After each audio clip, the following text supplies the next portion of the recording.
क्या आप जानते हैं कि नाभि में रुई कहाँ से जमा होती है? या फिर क्या आपको ये पता है कि प्राचीन रोम में लोग यूरिन से कुल्ला करते थे? क्या आप जानते हैं कि ऑपरेशन क्रिसमस क्या है, जिसे हर साल अमेरिका में आयोजित किया जाता है? यकीनन आपने आज से पहले इतने मजेदार फैक्ट्स नहीं सुने होंगे, इसलिए वीडियो को आखिर तक जरूर देखें। फैक्ट नंबर 1, हमारे देश में मूंछों को मर्द की आन बान और शान माना जाता है, जिसकी वजह से कई पुरुष लंबी मूंछ और दाढ़ी रखना पसंद करते हैं। लेकिन क्या आप जानते हैं कि मूंछों का ये अनोखा चलन सिर्फ भारत तक ही सीमित नहीं है, बल्कि 1990 के दशक में अमेरिका और यूके जैसे देशों में मूंछें होना गर्व की बात समझी जाती थी। ऐसे में इन देशों में हर साल फेशियल हेयर नाम की प्रतियोगिता आयोजित की जाती थी, जिसमें पुरुषों को अपने अतरंगी मूंछों का प्रदर्शन करना होता था।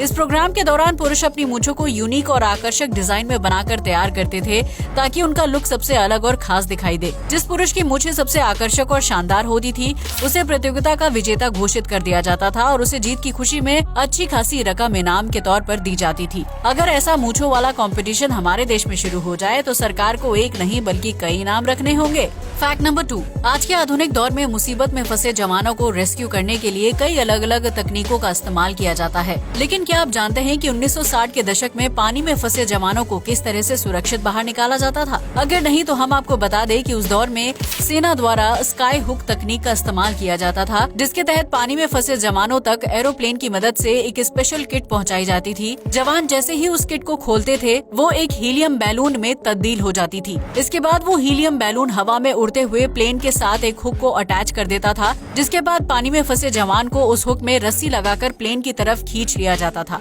इस तरह स्काई हुक तकनीक की मदद से अमेरिकी थल सेना के कई जवानों की जान बचाई जाती थी, जो उस वक्त की सबसे एडवांस टेक्नोलॉजी मानी जाती थी। हालांकि बीते वक्त के साथ सेना ने स्काई हुक तकनीक का इस्तेमाल करना बंद कर दिया और उसकी जगह पर नए तरीके अपनाने लगे। लेकिन आपको ये जानकर हैरानी होगी कि स्काई हुक तकनीक की मदद से महज एक साल में लगभग 50 से ज्यादा जवानों की जान बचाई गई थी।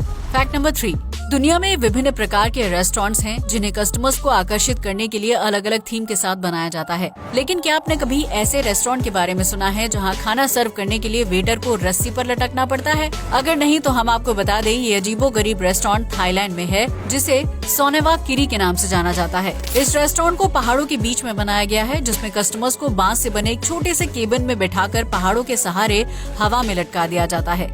इस केबिन से आसपास का खूबसूरत नजारा दिखाई देता है, जबकि कपल्स को भीड़ भाड़ से दूर अकेले में क्वालिटी टाइम बिताने का मौका मिल जाता है। हवा में लटक रहे इन केबिन तक खाना पहुंचाने के लिए वेटर को रस्सी की मदद लेनी पड़ती है, जिसमें लटक कर वो केबिन तक पहुंचता है और खाना सर्व करके वापस जमीन पर लौट जाता है। इस यूनिक कॉन्सेप्ट की वजह से सोनेवा किरी रेस्टोरेंट थाईलैंड में काफी ज्यादा फेमस हो रहा है, जहाँ कपल्स के अलावा शादीशुदा और परिवार के लोग प्रकृति के बीच बैठकर खाना खाने का आनंद उठा सकते हैं। फैक्ट नंबर 4, भारत में मूली को सलाद के तौर पर खाया जाता है, जबकि कई लोग मूली के पराठे खाना भी पसंद करते हैं। लेकिन क्या आप जानते हैं कि मेक्सिको के ओहाका शहर में हर साल 23 दिसंबर को नाइट ऑफ रेडिशेस नाम का एक अनोखा त्योहार मनाया जाता है, जिसमें मूली मुख्य किरदार होती है। दरअसल इस त्योहार के दौरान स्थानीय लोग मूली की कटिंग और सजावट करके उसे एक नया रूप प्रदान करते हैं, ताकि वो किसी आकर्षक स्टेचू की तरह दिखाई दे। जो व्यक्ति मूली को सबसे आकर्षक रूप रंग प्रदान करता है, उसे स्थानीय सरकार द्वारा इनाम दिया जाता है। इतना ही नहीं, इस त्योहार के लिए लोगों को सरकार की तरफ से जमीन भी मुहैया करवाई जाती है, ताकि वो अपने खेत पर अपने हिसाब से बड़ी से बड़ी मूली उगा सके और उसका इस्तेमाल नाइट ऑफ रेडिशेस में किया जा सके। इस बात से आप समझ सकते हैं कि मेक्सिको में ये मूली वाला त्योहार कितने धूमधाम से मनाया जाता होगा और स्थानीय लोगों के लिए इसका महत्व कितना ज्यादा होगा। फैक्ट नंबर 5, मॉनसून की शुरुआत होते ही पेड़ पौधे बारिश के संपर्क में आने से खुश हो जाते हैं, जबकि उनके ऊपर जमी धूल मिट्टी भी साफ हो जाती है। वहीं कई लोगों को बारिश में भीगना बहुत ज्यादा पसंद होता है, जबकि भारत जैसे देशों में ऐसा माना जाता है कि बारिश के पानी में नहाने से खुजली और फुंसी की समस्या दूर हो जाती है। लेकिन क्या आप जानते हैं कि बारिश के पानी में छोटे छोटे बैक्टीरिया पाए जाते हैं, जो बादल में रहते हुए ही उनके अंदर विकसित होने लगते हैं। अगर आप बारिश की बूंदों को माइक्रोस्कोप से देखेंगे तो आपको पता चलेगा कि बारिश की जो बूंदें जमीन या मिट्टी के संपर्क में नहीं आई होती हैं, उनमें भी छोटे छोटे बैक्टीरिया पाए जाते हैं। दरअसल ये बैक्टीरिया वायुमंडलीय दबाव की वजह से बारिश की बूंदों में विकसित होने लगते हैं, लेकिन ये मानव शरीर को किसी तरह की हानि नहीं पहुंचाते हैं।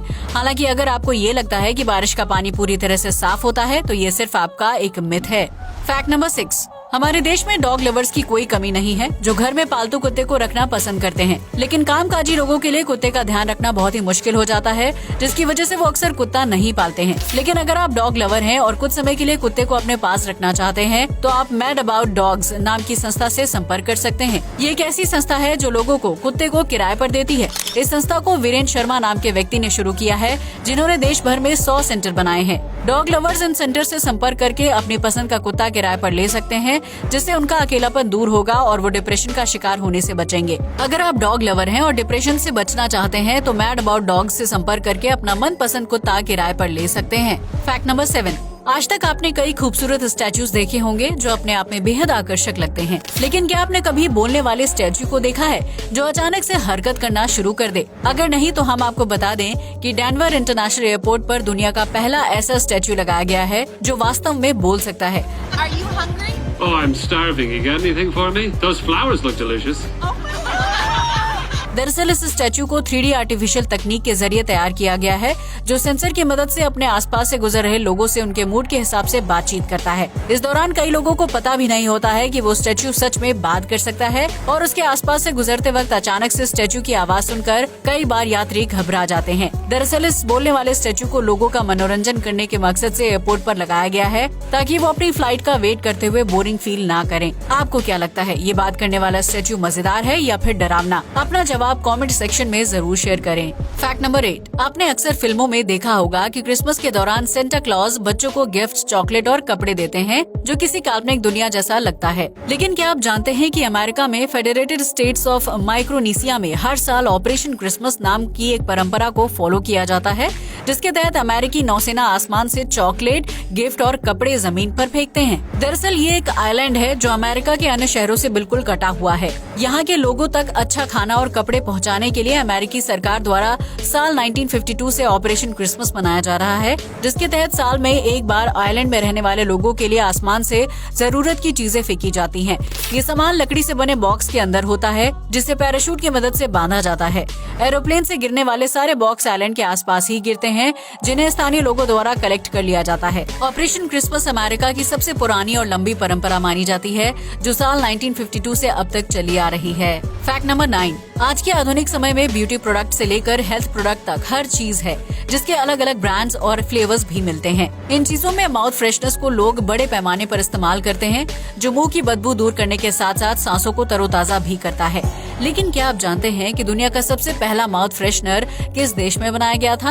अगर नहीं तो हम आपको बता दें कि इस चीज का आविष्कार प्राचीन रोम में किया गया था। आपको ये जानकर हैरानी होगी कि प्राचीन रोम के लोग अपने यूरिन को माउथ फ्रेशनर के रूप में इस्तेमाल किया करते थे, जिसकी वजह से यूरिन से कुल्ला करना उनकी दिनचर्या का एक अहम हिस्सा माना जाता था। दरअसल इंसान के यूरिन में अमोनिया की मात्रा काफी ज्यादा पाई जाती है, जो दांतों की हेल्थ और मजबूती के लिए बेहतरीन तत्व माना जाता है। प्राचीन रोम में 18वीं शताब्दी के दौरान यूरिन को माउथ फ्रेशनर के रूप में इस्तेमाल किया जाने लगा, ताकि उसमें मौजूद अमोनिया से दांतों की मजबूती बढ़ाई जा सके और उनका पीलापन आसानी से गायब हो जाए। ये फैक्ट सुनने में अजीब जरूर लगता है, लेकिन आज भी माउथ फ्रेशनर में अमोनिया की थोड़ी बहुत मात्रा पाई जाती है। Fact number 10।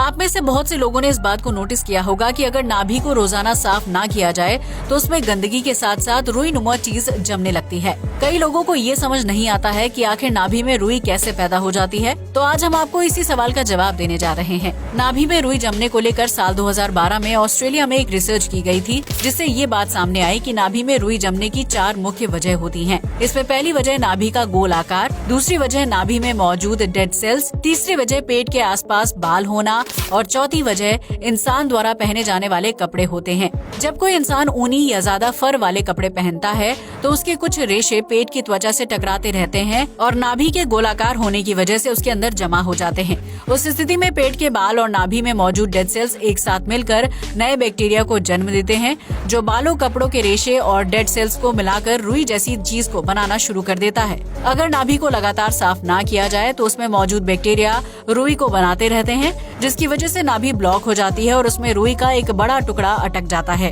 ऐसे में जरूरी है कि आप अपनी नाभि को समय समय पर साफ करते रहें, वरना उसमें इतने ज्यादा बैक्टीरिया पैदा हो जाएंगे कि उनकी वजह से आपकी सेहत पर बुरा असर पड़ सकता है। आज के लिए बस इतना ही।